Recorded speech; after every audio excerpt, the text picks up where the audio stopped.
우리 지난 시간에 나누었던 우리 말씀 기억하시는지요?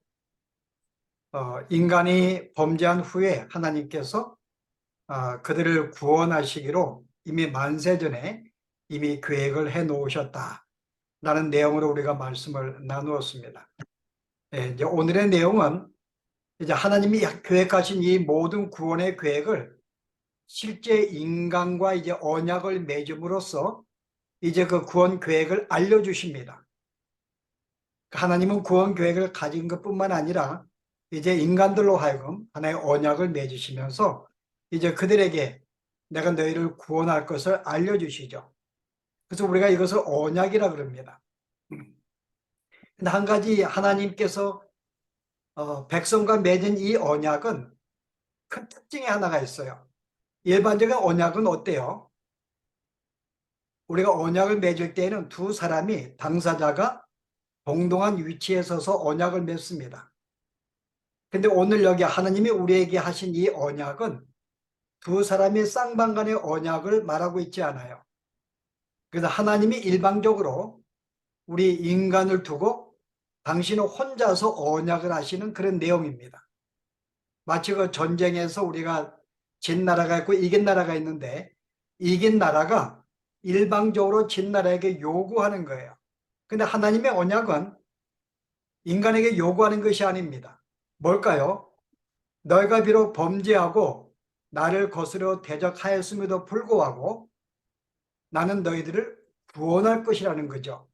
나는 너희를 구원할 것이고 나는 너희의 하나님이 될 것이고 나는 너를 지켜 보호할 것이며 내가 너에게 영원한 생명을 준다고 하는 일방적인 언약을 맺으신 내용입니다.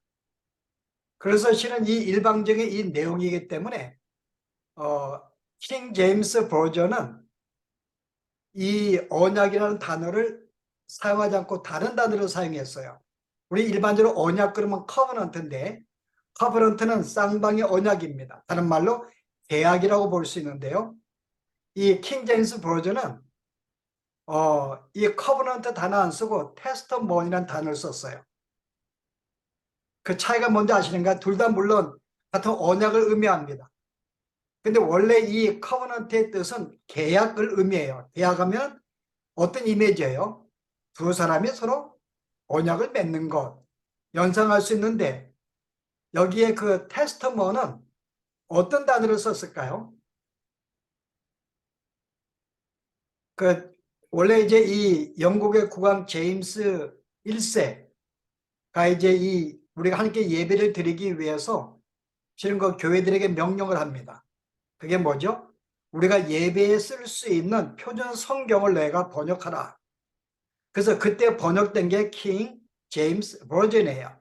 근데 이 버전은 여기 이 번역을 할 때 이 언약을 번역할 때에 커버넌트 단어를 안 씁니다. 모든 단어들을 테스트몬으로 번역을 했어요. 그래서 우리가 그것 때문에 우리가 지금 성경을 구약은 우리 Old Testament, 신약은 New Testament이라고 우리가 부르고 있는데 이게 원래 이제 커버넌트를 대한 이들의 번역은 테스트몬입니다. 차이점이 뭔가 하면은 커버넌트는 그냥 계약이에요. 두 당사자가 믿는 계약. 근데 테스트몬은 유언입니다. 유언이라는 말은 상대방은 아무 작동하지 아니하고 내가 나 혼자서 내가 내 자녀들에게 일방적으로 내가 약속하는 것이죠. 내가 죽으면 이 모든 재산은 누구에게로 가라. 일방적으로 하는 것입니다. 그래서 하나님이 우리에게 언약을 맺으시면서 하나님의 구원 계획을 말씀하실 때에 일방적으로 당신이 우리에게 약속을 하고 하신 것이기 때문에 그래서 킹 제임스 버전은 커버넌트 단어를 안 쓰고 다 모든 단어들을 테스트먼이라고 썼어요. 번역을 했어요. 그래서 Old Testament, New Testament. 그리고 이 언약은 일방적으로 하나님이 우리를 혼자서 내가 너희를 구원하겠다는 것이며 너희가 어떤 상황에 놓인다 할지라도 it doesn't matter. 내가 너희를 구원할 것이고 나는 너희 하나님이 될 것이며 내가 너희를 지키고 보호할 것이며 내가 영원한 생명을 줄 것이라는 일방적인 언약을 맺기 때문에 우리가 이 언약을 가리켜서 은혜의 언약이라고도 그럽니다. 그래서 은혜의 언약. 그래서 하나님이 이제 인간과 은혜의 언약을 맺음으로 말미암아 우리를 어떻게 구원할 것인가를 우리에게 이제 말씀하고 있는 것이 바로 우리가 오늘 함께 나눌 말씀인데요. 자, 이제 우리 구약에서 오늘은 우리가 구약에 나타난 은혜의 언약을 배우려고 합니다. 자, 하나님이 인간과 언약을 맺을 때 가장 핵심이 되는 내용이 뭘까요? 그게 오늘 봉독한 내용이에요. 오늘 봉독한 내용이 뭐라 그래요? 하나님께서 야, 내가 전에 아브라함과 맺은 언약을 내가 다시 상기하여 내가 너에게 말하겠다고 이야기합니다. 그 언약은 뭐예요? 내가 너의 모든 애굽의 속박으로부터 내가 너희를 구원할 거야. 물론 죄에 대한 상징이죠. 죄에 속박된 인간을 내가 구원해 낼 것이다. 그리고 뭐라 그래요? 나는 너희들의 하나님이 될 것이다. 그리고 너희들은 나의 백성이 될 것이다 라는 언약을 맺습니다. 물론 이 언약은 계속 반복이 돼요. 나중에 이스라엘 백성이 범죄한 다음에 바벨론 포로로 끌려갈 때에 예레미야가 다시 한번 이 예언을 하면서 이 언약을 언급하는데요. 하나만 더 보도록 하십시다. 예레미야 31장 31절 보실래요? 제가 읽어볼게요. 여호와의 말씀이니라. 보라, 날이 이르리니 내가 이스라엘 집과 유다 집에서 새 언약을 맺으리라. 자, 하나님의 언약을 맺습니다. 이 언약은 내가 그들의 조상들의 손을 잡고 애굽 땅에서 인도하여 내던 날에 맺은 것과 같지 아니할 것은 내가 그들의 남편이 되었어도 그들이 내 언약을 깨뜨렸습니다. 자, 하나님이 그들의 애굽에서 구해낸 다음에 언약을 맺었잖아요. 내가 아브라함과 맺은 언약이 다시 상기하면서 내가 너의 하나님이 될 거야 라는 언약을 맺었는데, 자, 그때 언약과 조금 다르다고 이야기합니다. 그게 뭘까요? 그때는 하나님이 이 언약을 율법이라는 계명 문자에다가 새겨서 했어요. 근데 이 문자는 그들의 마음에 전혀 상관이 없습니다. 그들의 마음을 작동하지 못하는 거죠. 문자이기 때문에, 돌이기 때문에. 근데 하나님이 이제 새로운 언약을 맺어요. 내가 너의 마음속에 율법을 새기겠다는 거죠. 그래서 내가 보세요. 33절에 그러나 그날 후에 내가 이스라엘 집과 맺을 언약은 이러하니 곧 내가 나의 법을 그들의 속에 두며 그들의 마음에 기록하여, 우리 마음속에 율법을 기록하였기 때문에 늘 율법이 기억나게 만듭니다. 그리고 그 하나님의 언약을 늘 생각하게 만들어요. 그리고 이 율법을 통해서 내가 어떠한 존재인 것을 알게 만들어 주십니다. 옛날에는 문자로 만들었기 때문에 안 보면 잊어버려요. 그들의 마음을 움직이지 못했는데 우리의 마음의 새김으로 말미암아 하나님의 뜻이 무엇인지를 날마다 알게 만들기 위해서 우리 마음속의 언약을, 우리가 율법을 집어넣고 뭐라 그래요? 그러면서 그 결과로 나는 그들의 하나님이 되고 그들은 내 백성이 될 것이니라. 다시 한번 나오죠. 그들은 나의 백성이 되고 나는 그들의 하나님이. 이게 이제 인간과 맺은 구약에 나타난 언약의 핵심적인 내용입니다. 그들은 나의 백성이 되고 나는 그들의 하나님이 될 것이다. 근데 이 언약을 보시면요, 단순히 이 한마디는 단순한 말이 아니에요. 여기에는 수많은 언약의 내용들이 담겨 있습니다. 자, 첫째, 이 언약은요, 먼저 백성들이 하나님의 백성이 되고 하나님의 그들의 하나님이 되기 위해서는 첫째 조건이 뭐죠? 첫째 조건은요, 그들이 죄가 있으면 안 돼요. 그들이 죄를 짓는 것으로 말미암아 하나님과 원수가 되었고 하나님과 분리가 되었습니다. 그러면은 내가 너의 하나님이 된다고 한다는 전제에는 첫째 뭐가 있죠? 내가 너희들의 모르는 죄를 사회에서 더 이상 죄인이 아니게 만들겠다는 언약의 내용이 담겨 있습니다. 단순히 죄만 없으면 안 돼요. 이제 그들이 의로운 존재가 돼야 됩니다. 그럼 여기 뭐가 담겨 있어요? 내가 너희들로 하여금 의로운 존재로 만들 것이다 라고는 또 내용이 담겨 있습니다. 그리고 이제는 그들이 하나님이 되었기 때문에 이제 그들과 항상 교제가 남아 있어요. 하나님과 계속 교제하기 위해서는 어떤 조건이 있어야 돼요? 인간이 범죄하면 안 돼요. 늘 그들은 하나님의 사람으로 죄 없이 의로운 존재가 되어야 됩니다. 근데 언약을 맺었다고 인간이 이 사실이 가능할까? 그렇지 않습니다. 그래서 하나님이 늘 이들을 말씀을 순종한 자로 만들기 위해서 자, 어떤 언약이 내포되어 있죠? 내가 너희를 대신하여 내 아들을 보내어서 너희를 대표자를 내가 만들 것이다. 그래서 그가 너희를 대신해서 모든 계명을 지키면서 온전한 자로 살아가게 될 것이야. 이를 통해 나는 너희와 함께 늘 하나님으로서 내 백성으로 교제하게 될 것을 말씀하십니다.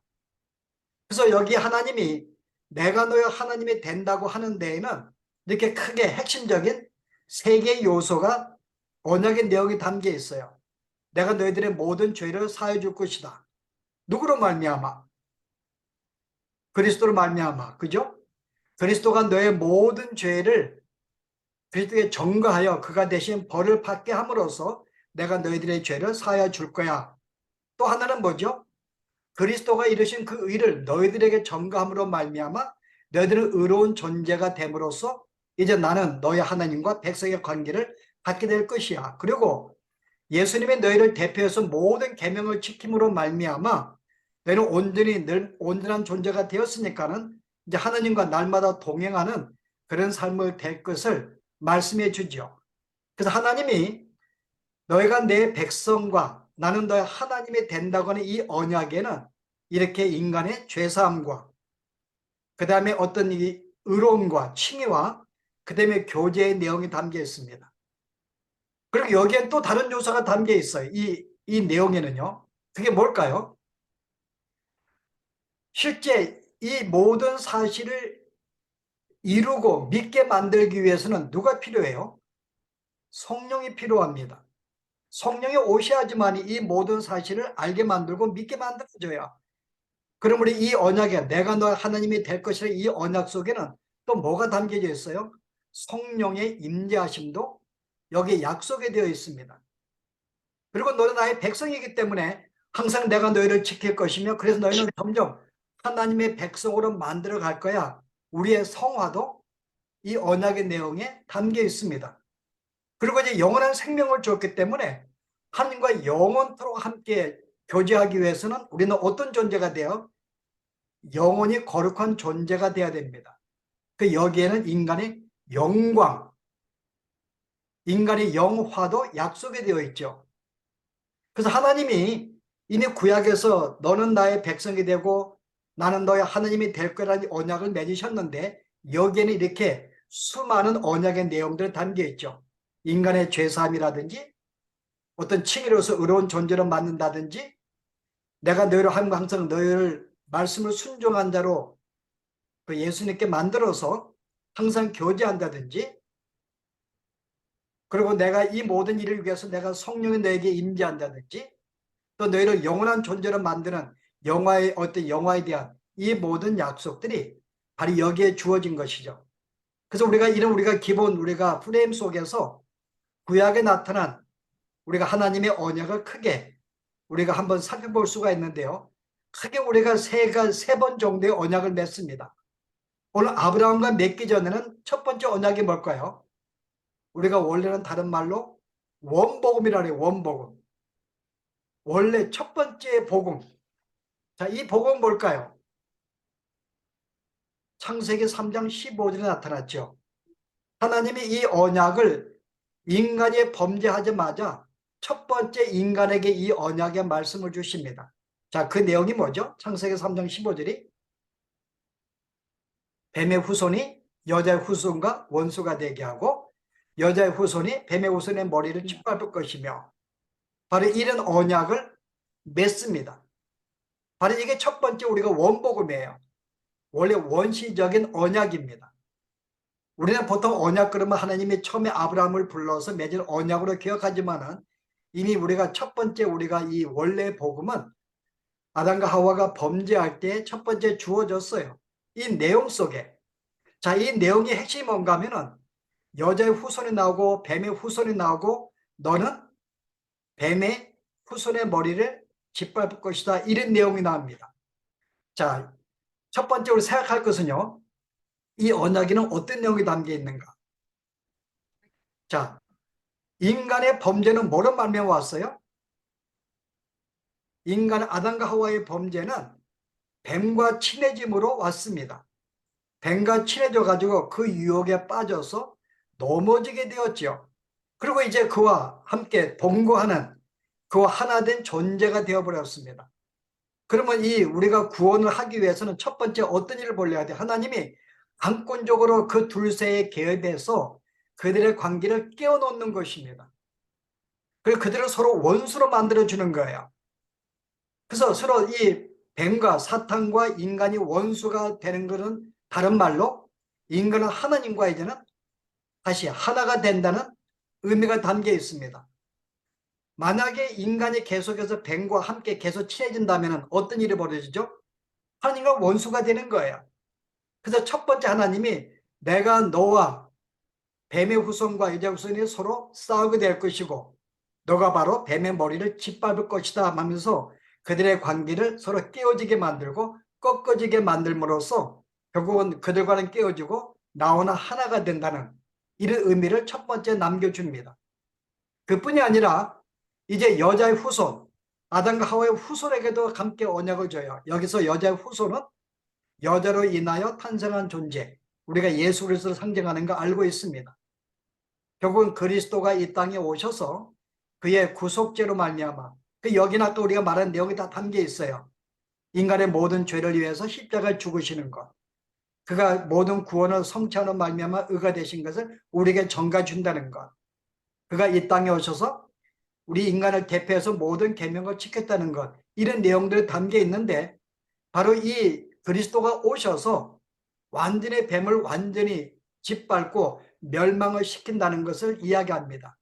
그러므로 말미암아 이제 인간들을 모든 사탄의 손아귀에서 벗어나서 그들과 상관이 없는 이제 하나님과 하나 된 그런 존재로 만들겠다는 것. 이게 바로 이제 첫 번째 원복음에 담겨 있죠. 창세기 3장 15절에. 근데 이것은 정확한 건 아니에요. 여기에서는 의미가 한두 개의 의미가 있지만은 정확하게 어떤 이 언약의 내용을 담고 있지 않습니다. 그런데 구체로 담근 내용이 뭔가 하면 이제 하나님이 모든 인간이 범죄한 후에 하나님이 아브라함을 한 사람을 불러서 언약을 맺는 것으로 이제 우리가 알고 있는 언약의 체계적인 내용이 이제 우리가 세워졌고 우리가 그 내용을 통해서 이 언약이 무엇인지를 알게 되는데요. 자, 그 언약의 내용이 뭐죠? 여러분 창세기 12장, 15장, 17장 내용 보면 이 언약이 계속 반복이 됩니다. 자, 먼저 15장 볼래요? 어떤 내용이 담겨 있는가? 이 두 번째 언약인데요. 아브라함과 맺은 언약. 창세기 15장에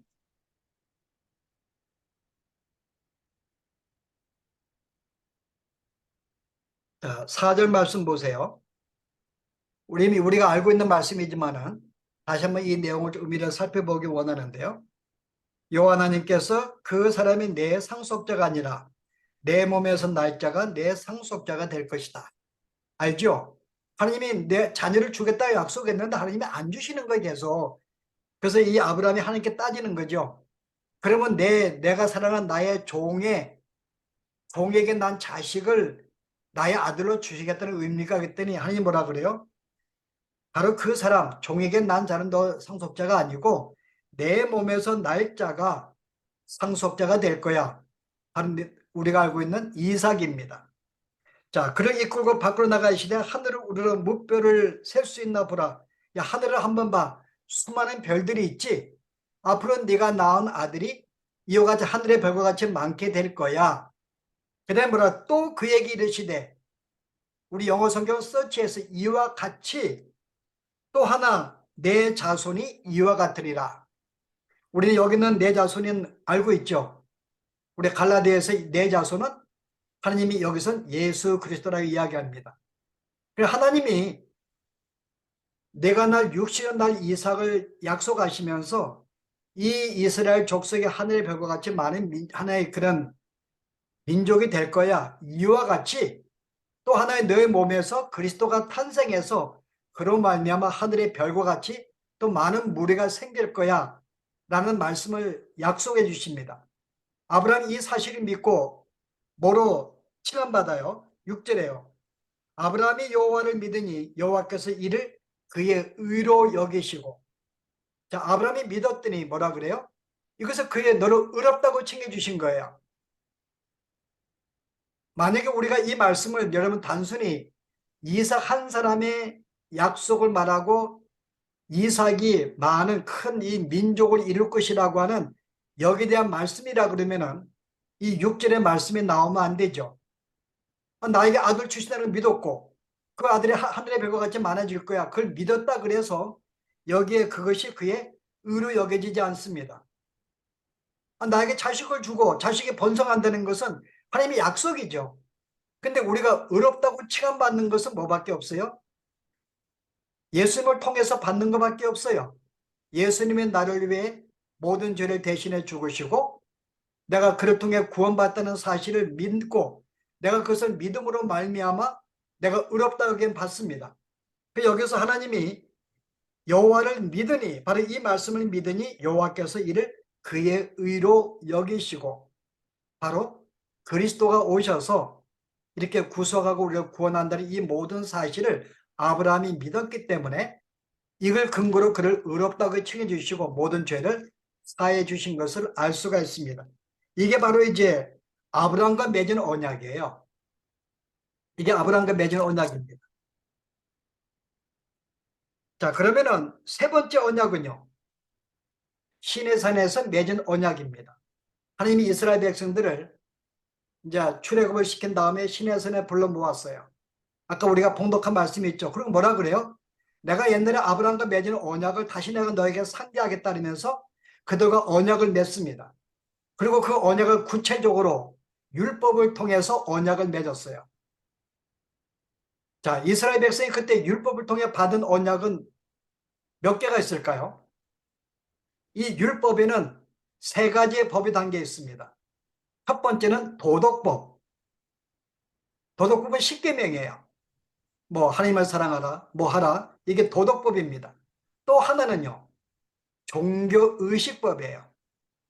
자, 종교의식법은 뭐죠? 종교적으로 의식, 성전은 이렇게 짓고 제사는 이렇게 드리고 여기에 종교의식법이 담겨 있고요. 또 하나는 어떤 법을 주었는가요? 민법을 주었어요. 그 나라의 백성들이 지켜야 할 법, 민법을 주었습니다.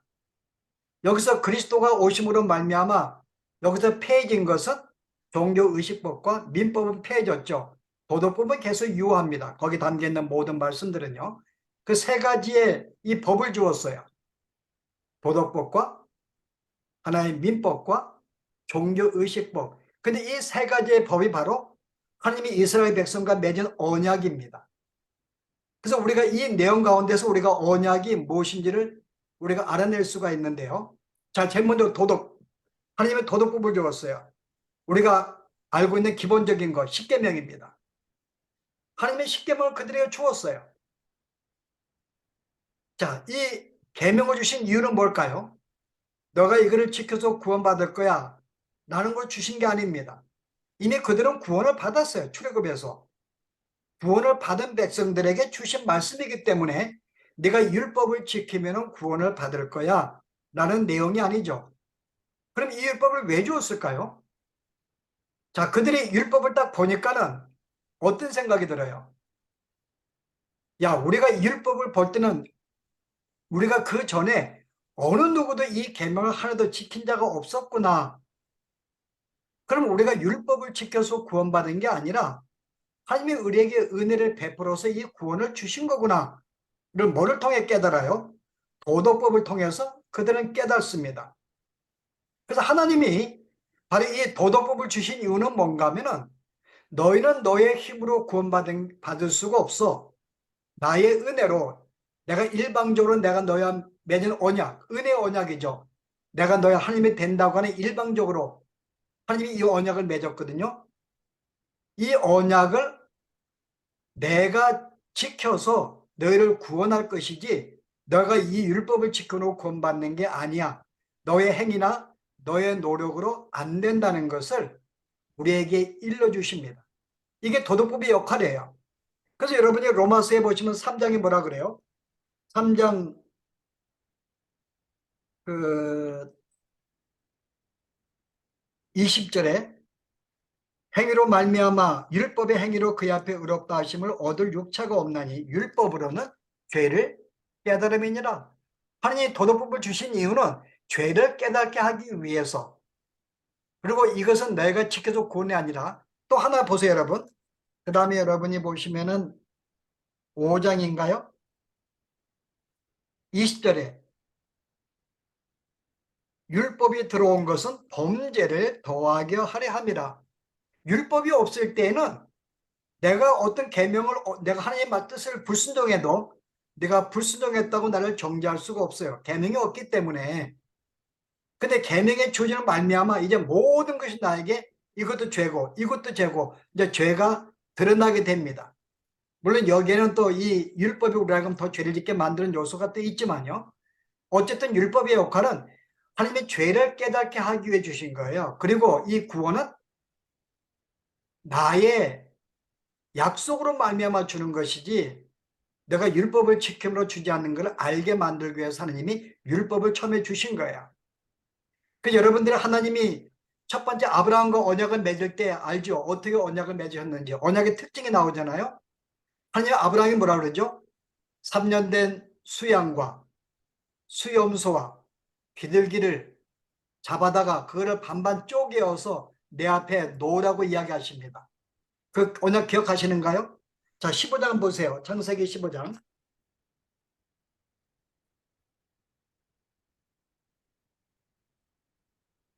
하나님이 그 이전에 내가 무뼈를 하늘의 무뼈를 셀 수 있나 보라 그러면서 내가 이와 같이 그리스도가 오셔서 그런 말미암아 하늘의 별과 같이 수많은 내 백성이 생기게 될 거야 약속을 했는데요. 아브라함이 이를 믿음에 그를 어렵다 여겨주십니다. 그리고 아브라함이 이런 말을 해요. 근데 하나님, 이 언약이 지켜질 것을 어떻게 알까요? 라고 묻습니다. 여러분 8절에 보시면요, 내가 이 모든 이 땅을 소유로 받을 것을 무엇으로 알리까? 물론 하나님이 여기다가 땅도 약속했고 여러 약속했기 때문에 아브라함이 이걸 들어서 그럼 어떻게 내가 이 언약이 지켜질 것을 알 수 있을까 할 때 하나님이 뭐라 그래요? 바로 이 모든, 그 다음에 나를 위해서 3년 된 암소와 암염소 수양을 잡아다가 가져오고 아브라함이 그것을 가져다가 중간을 쪼개고 쪼갠 것을 마주 대하여 놓고 그 새를 쪼개지 않냐고 한편 놓았습니다. 근데 하나님은 어떻게 해요? 17절 보세요. 해가 져서 어두울 때 연기 나는 화로가 보이며 타는 횃불이 쪼갠 고개 사이로 지나가더라. 연기 나는 화로가 그 쪼갠 사이로 지나가는 거예요. 여러분 이제 짐승을 쪼개서 하는 것은 일반적으로 당시 고대 중동지에 언약을 하는데 하는 방법입니다. 짐승을 쪼개어 놓고 두 당사자가 그 길을 걸어가요. 자, 이게 뭘까요? 만약에 우리가 이 언약을 어기게 되면은 이 짐승과 같이 우리는 쪼개어진다 라는 뜻으로 바로 이렇게 언약을 맺습니다. 근데 여기에 누구만 지나가요? 하나님 혼자만 지나가시는 거예요. 여기에 하나님이 혼자 지나가십니다. 이것은 뭐예요? 내가 만약에 이 언약을 지키지 않으면은 나는 내 목숨을 너에게 줄 거야. 당신의 생명을 놓고 언약을 이거를 확신 것입니다. 이 언약은 얼마나 확실한 거냐고요. 그 하나님이 내가 너에게, 나는 너의 하나님이 될 것이고 너는 나의 백성이 될 거야.